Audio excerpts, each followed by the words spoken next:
sini aku akan menjelaskan tentang salah satu buku yang sudah aku rangkum ya, yaitu berjudul Lateral Thinking for Everyday karya Paul Sloan. Di sini aku akan merangkum dari part 1 ya, dan insya Allah juga sampai habis. Dan aku sudah merangkum ini dan menamakan buku ini sebelumnya. Oke, langsung saja. Part 1 yaitu bab mengenai apa itu lateral thinking ya. Yang dimana buku ini berjudul Lateral Thinking for Everyday ya, berpikir secara lateral untuk setiap hari. Lateral. Menurut Edward Bohr ya, lateral berpikir secara lateral itu apa? Nah, di sini Edward Bohr itu definisi dari kebalikannya atau perlawanan dari berpikir secara konvensional.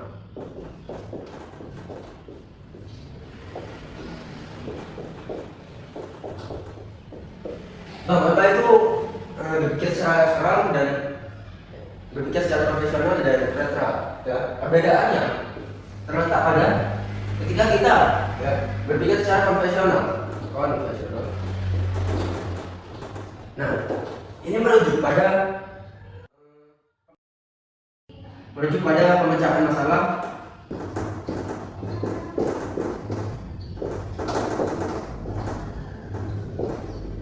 secara langsung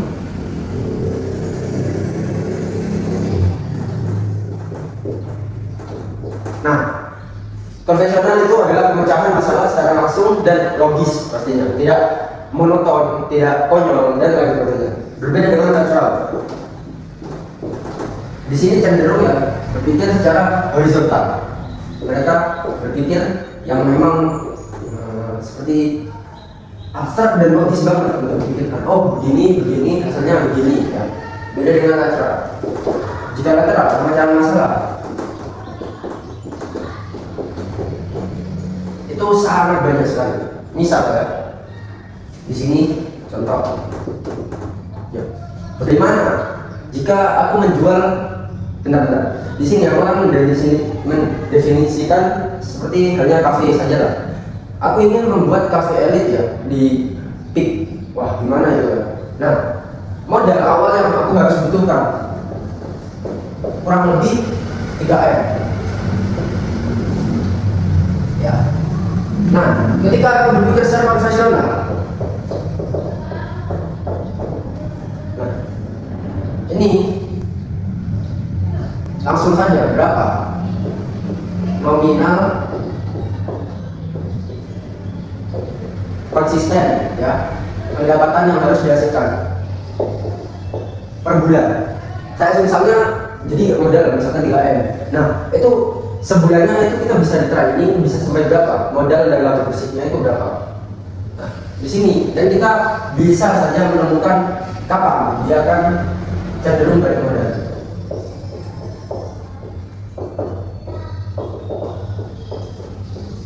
Nah, kan contoh lagi ya, masa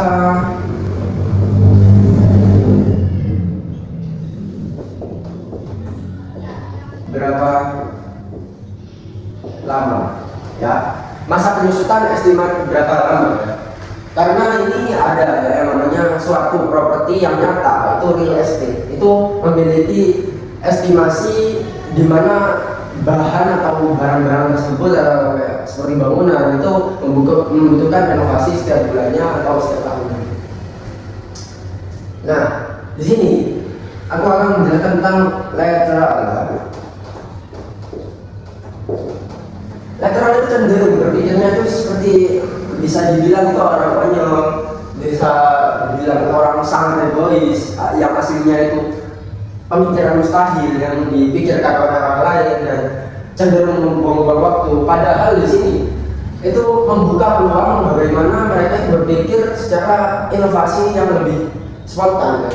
Inovasi yang jarang orang lain pikirkan. Dan di situ adalah opportunity yang kalian bisa supply ke konsumer, bahwa konsumer tersebut tidak akan bisa mendapatkannya di lain, ya, di lain properti Anda atau di lain aset Anda seperti kafe.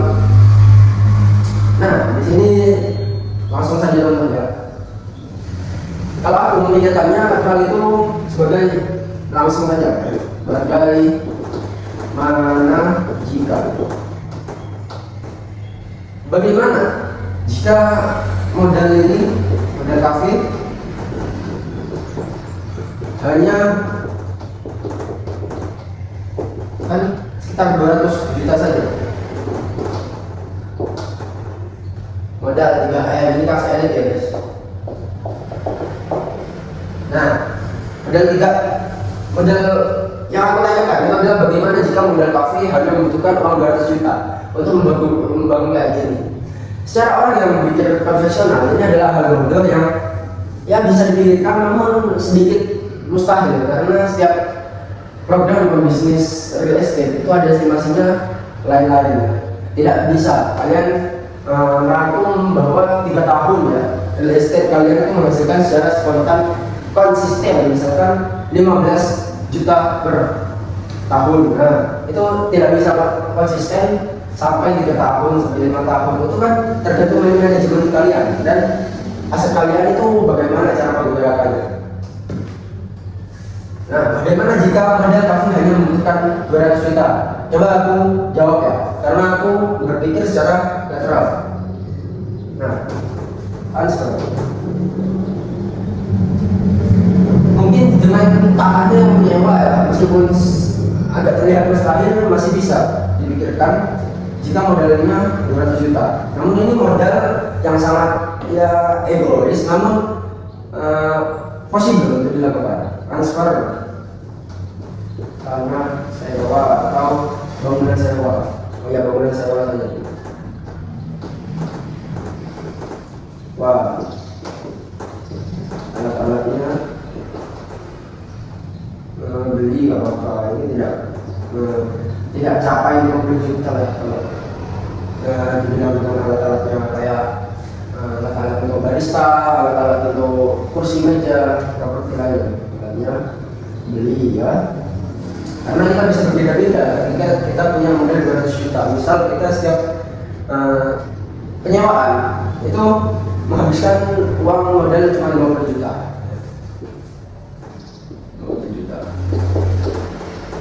Nah, ini bisa kita kalkulasikan ya bagaimana caranya, dan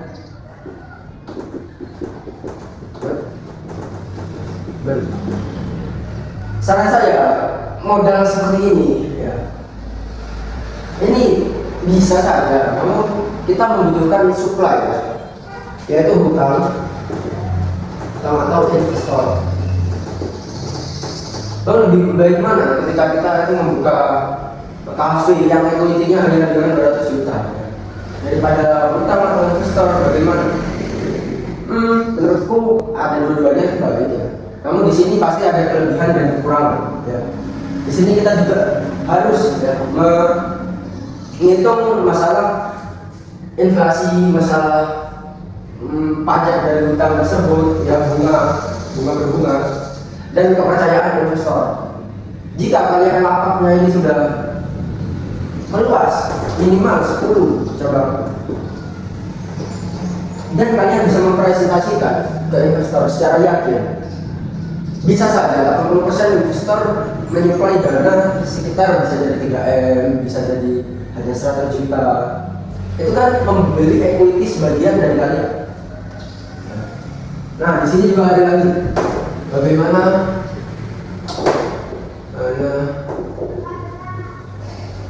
jika modal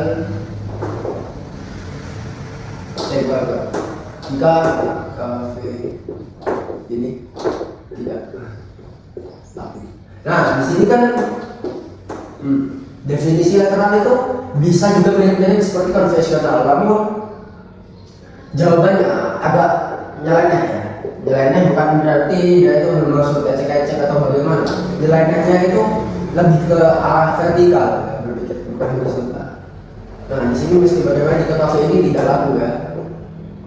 Mungkin dengan modal untuk ekspansi iklan, misalnya guys, dan itu endorse. kalian kalau mau main ke suatu kafe yang baru buka, itu saran saya jangan terlalu value yang endorse itu kamu sewa itu jangan terlalu tinggi. Misalnya kayak artis, kayak apa, artis cenderung datang sendiri biasanya ketika kalian itu memiliki value yang sangat berharga. Seperti kalau di luar negeri ini ya, yang ke macam lokal itu adalah Starbucks. Artis mana sih yang nggak pernah di Starbucks? Ya. Nah, Starbucks juga itu memiliki estimasi proses yang tidak singkat ya, bisa mendunia. Starbucks ini berasal dari Amerika. Nah, apa kegunaan dari entrepreneur untuk berpikir secara lateral ini ya. Nah, definisi dari lateral ini kan tadi bagaimana jika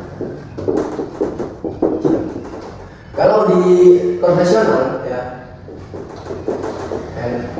kalau di konvensional langsung saja, singkat saja, logika yang logik.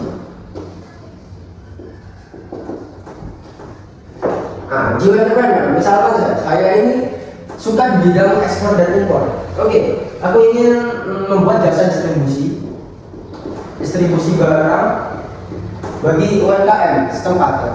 Nah, kan banyak permasalahan UMKM tidak bisa dia itu mengekspor, dia itu memasarkan, atau bagaimana dia itu bisa konsisten untuk barang outputnya. Nah, di sini aku akan membuka distribusi barang bagi UMKM. Yang mana ketika kita itu membuat atau mencari supplier dari UMKM tersebut ya, itu harga itu dicenderungin sangat murah, dan aku distribusikan barang seperti halnya UMKM itu ingin supply ke buyer Mesir berupa kayu. Ya udah, aku akan membuat program distribusi bagaimana kain tersebut bisa mencapai sana. Nah, pertanyaannya, lateral berpikir seperti apa ketika kita melihat ide bisnis seperti ini? Bisa. Nah, bagaimana jika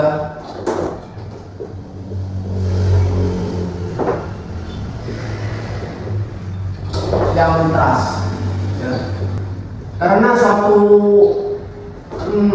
barang atau jasa ketika kita itu tidak mempunyai suatu trust dari konsumen itu agak susah. Jadi yang kita itu bagaimana jika distribusinya tidak ada yang trust ya. Kita langsung jawab. Nah, di sini bisa dicoba dengan training ya. Misalnya training set barang sudahnya kita ambil dari supplier, nah itu kita beli langsung ya, pakai dana kita sendiri, kita beli langsung, dan kita akan memproporinya ke luar negeri. Di situ kita harus journaling dan bisa mendapatkan trust dari supplier itu, berupa misalkan dokumentasi cara perjalanannya, bagaimana transparan semua pembukuannya ketika pengiriman di sana. Oke, sebelum berlanjut seperti ini, perkenalkan nama saya Dapo Putra Paudan. Saya suka ya, dengan dunia entrepreneurship, dengan dunia bisnis, ekonomi, dan saya akan setiap hari mengupload bagaimana pembukuan ini bisa mengupdate para entrepreneur atau pebisnis lainnya. Dan ketika kalian ini yang menonton belum subscribe, ya, segera subscribe ya, agar tidak ketinggalan sekalian tombol loncengnya. Oke, di sini kita lanjut. Ya. Oke, Bang, apa hanya satu ini aja? Banyak. Ya. Nah, satu lagi, bagaimana jika ya kemahalan? Oh, ya udah, kita akan meracik sebuah diskon. Misal setiap supplier lebih dari 3 tahun itu memiliki diskon persentase. Diskon misalkan 5%, 10% hingga 15%. ketika kita mendistribusikan barang, namun barang tersebut itu lebih dari sudah ya banyak gitu, kita bisa mendiskonkan persentase. Bang, apakah untung? Untung ya, karena kita menjual trust ke value kita sendiri dari konsumen, dari supplier.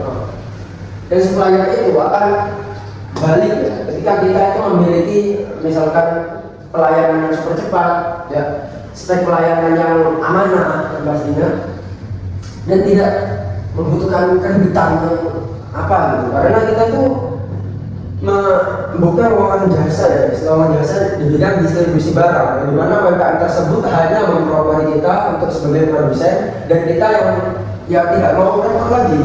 Nah, UMKM itu langsung saja, langsung membuat, langsung store ke kita, dan kita menyuplai Mesir, namun tidak mengurus secara pembukuan atau apa.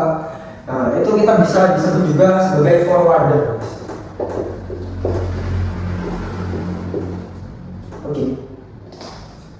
Oke, pembahasan sekarang ya kali ini kita sampai sini saja ya. Untuk pembahasan selanjutnya saya akan melanjutkan tentang apa itu forwarder dan apa itu